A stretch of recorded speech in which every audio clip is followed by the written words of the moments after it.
வணக்கம், நான் உங்களுடைய சரவணகுமார் ஐஆர்எஸ். பகவத்கீதையில் நம்ம தொடர்ந்து பல விஷயங்களை ஒரு சாப்டர் வைஸ் பார்த்துட்ருக்கோம். செகண்ட் சாப்டரில் 53 வரைக்கும் லாஸ்ட் டைம் பார்த்தோம். நம்ம புத்தி யோகம் அப்படிங்கிற ஒரு கான்செப்டில் நம்ம பார்த்தோம். அடுத்ததாக அர்ஜுனன் கேட்குறாரு கிருஷ்ண பரமாத்மாட்ட, மனம் ஒருமுகப்பட்ட ஒருவனின் அடையாளம் என்ன? புத்தி விழிப்புற்றவனான அவன் எப்படி பேசுவான், எப்படி இருப்பான், எப்படி நடந்து கொள்வான்? அவர் 3 விஷயம் கேட்குறாரு. இது ஏன் கேட்குறாரு? போனதில் புத்தி யோகம் அப்படின்னா என்ன அப்படின்னு கிருஷ்ணா எலாபரேட்டாக எக்ஸ்பிளைன் பண்ணார். இப்போ இவர் கேட்குறது அவுட்புட். இந்த யோகம் கிடச்சவன் எப்படி இருப்பான், எப்படி ஐடென்டிஃபை பண்ணுறது, அவன் எப்படி பேசுவான், எப்படி நடந்துப்பான் அப்படின்னு ஒரு டவுட்டு கேட்குறாரு. இதுக்கு நேரடியான ஒரு ஆன்சரை கிருஷ்ணா சொல்லியிருக்காரா இல்லையாங்கிறது இப்போ அடுத்து வர விளக்கத்தில் வந்துடும். ஆனால் இதில் அவர் 3 பிரித்து கேட்குறாரு. புத்தி விழிப்புற்றவன், மனம் ஒருமுகப்படுத்தவன், நிலைத்த புத்தியை உடையவன். அதாவது புத்தி நிலையாக இருக்கிறவன், மனத்தை ஒருமுகப்படுத்தியவன், புத்தி விழிப்புணர்வு ஊற்றவன். அதாவது எப்படின்னா 3 ஒன்றுக்குள்ள ஒன்று கனெக்டடாக வேறையா 1 2 3 இல்லை எல்லாமே ஒரே கான்செப்டை வேறு மாரி சொல்கிறதா? இப்போ புத்தி விழிப்புற்றனுடைய புத்தி நிலைத்து இருக்குமா, இல்லை நிலைத்த புத்தி இருந்தால் தான் அவன் விழிப்புற்றவனாக இருப்பானா? இந்தமாரி இருந்தால் தான் மனம் ஒருமுகைப்படுமா, இல்லை மனம் ஒருமுகைப்பட்டதுனால இந்த 2 விஷயம் இருக்கா அப்படிங்கிறது கோழியிலேருந்து முட்டை வந்துச்சா, முட்டையிலேருந்து கோழி வந்ததாங்கிற மாதிரி ஒரு கேள்வி தான். ஸோ இந்த 3 இருக்கிறவன் அப்படின்னு அவர் அர்ஜுனா சம்மரைஸ் பண்ணுறாப்புல. அப்போ கிருஷ்ணா போன டைம் பேசினதை அவர் சம்மரைஸ் பண்ணுறது புத்தியோகங்கிறது இந்த 3 டைமென்ஷனில் பார்க்கலாங்கிறது என்னுடைய பார்வையாக இருக்குது. இப்போ ஒரு எடுத்துக்காட்டுக்கு சொல்கிறதா இருந்தால் நம்ம நாயன்மார்கள் அப்பர் திருஞான சம்பந்தர் 2 பேர் வச்சுக்கலாம். திருஞான சம்பந்தர் சின்ன வயசுலேயும் ஞானம் பெற்றவர். அதாவது ஒரு 10 வயசுலேயும் ஞானம் பெற்றவர். அன்னை உமையாள்கிட்ட ஞானப்பால் குடித்து வளர்ந்தவர் அப்படின்னு ஒரு வரலாறு. அவர் மிக குறைந்த வயதிலே இந்த உலகத்தை விட்டு கிளம்பிட்டார்.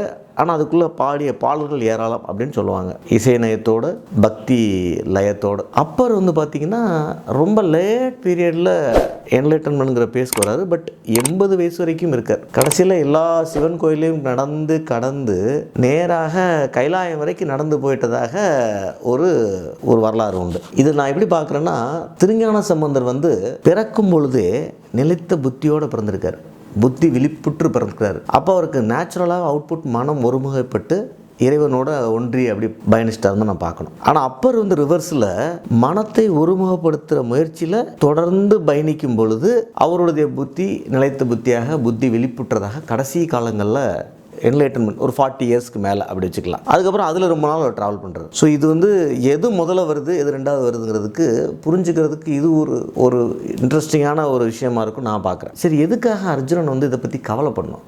அவனுக்கு இப்போ பிரச்சனை வாரு. அவர் ஒரு புத்தியோகம்னு சொல்கிறார். அந்த யோகத்தை எடுத்துகிட்டு அவன் அடுத்த ரூட்டுக்கு போயிடலாம். ஆனால் அர்ஜுனன் இதை கேட்கக்கூடிய காரியம் எதுவாக இருக்கலாம்னா, அப்படி யாராவது இருந்தால் அவனை நம்ம கொண்டுறக்கூடாதுன்னு இருக்கலாம். உங்களுக்கு தெரியும், ரோம நாட்டுடைய படைகள் கிரேக்கத்துக்குள்ளே வரும்போது படையோட தளபதி ஒரு இன்ஸ்ட்ரக்ஷன் கொடுக்குறாரு. இந்த பர்டிகுலர் ஆளை மட்டும் நம்ம ஆர்கிமிடிஸை மட்டும் கொன்றாதீங்கப்பா அப்படின்னு சொல்லிடுறாரு. ஆனால் ஒரு கடைசியில் அந்த இன்வேஷன்லாம் அவர் இறந்துடுறாரு. ஏன் இறக்குறாருன்னா, அந்த போர் வீரனுக்கு அந்த ஐடென்டிஃபிகேஷன் கன்ஃபியூஷன். நீங்கள் 100 பேரை கொல்லலாம், ஆனால் ஒரு ஆர்கிமிடிஸ் கொன்னால் ஒரு 100 விஷயம் உருவாகிறது கெட்டு போயிடுது. ஸோ அந்த மாதிரி விஷயத்தை ஐடென்டிஃபை பண்ணுறதுக்காக அர்ஜுனன் கேட்டிருக்கலாம். இல்லை இன்னொரு ஃபார்மேட் என்னென்னா, நம்ம எப்பயுமே லாலையும் சரி ரிலிஜன்லையும் சரி எல்லாத்துலேயும் நம்ம பேசுகிற சப்ஜெக்ட் ஃபார்ம் அண்ட் சப்ஸ்டன்ஸ்னு சொல்லுவோம். ஃபார்ம் அண்ட் சப்ஸ்டன்ஸ்னால் இதுதான் ஃபார்ம், அவுட்புட். இப்படி ஒரு மனுஷன் இருந்தானா அவனுக்குள்ளே அந்த சப்ஸ்டன்ஸ் இருக்கும். ஸோ அந்த ஸ்டேஜை நம்ம அடைஞ்சிட்டா சப்ஸ்டன்ஸ் ஆட்டோமேட்டிக்காக வந்துடும். இது எப்படி சிம்பிளாக சொல்கிறதுன்னா, நீங்கள் ரொம்ப சோகமாக இருக்கீங்க, ஒரு நல்ல பாட்டு கேட்டால் நல்ல மூடுக்கு வந்துடுறீங்க. நீங்கள் நல்ல மூடில் இருந்தால் நல்ல பாட்டை நீங்களே பாடுவீங்க. ஸோ நல்ல பாட்டை நம்ம பாடும்பொழுது நம்ம மூடு நல்லா இருந்தால் மட்டும்தான் பண்ண முடியும். நல்ல மூடில் இருந்தால் பாட்டு வருது, நல்ல பாட்டு கேட்டால் மூடு மாறிடுது. ஸோ அந்த ஃபார்மை நம்ம அடைஞ்சிட்டோம்னா சப்ஸ்டன்ஸ் ஆட்டோமேட்டிக்காக வந்துடும். ஏன்னா சப்ஸ்டன்ஸ் அடையிறது கஷ்டம். சப்ஸ்டன்ஸ் அடைஞ்சால் ஆட்டோமேட்டிக்காக அந்த ஃபார்முக்கு போயிடுவோம். கொஞ்சம் குழப்பற மாதிரி தான் இருக்கும், ஃபிலாசபியே குழப்பறது தானே. ஸோ இந்த விஷயத்தில் அர்ஜுனனுடைய கேள்வி இத்தனை விஷயங்களை உள்ளடக்கியதாக இருக்குது. இதுக்கு கிருஷ்ணன் என்ன ஆன்சர் பண்ணுறாரு அடுத்ததில் பார்ப்போம். நன்றி, வணக்கம்.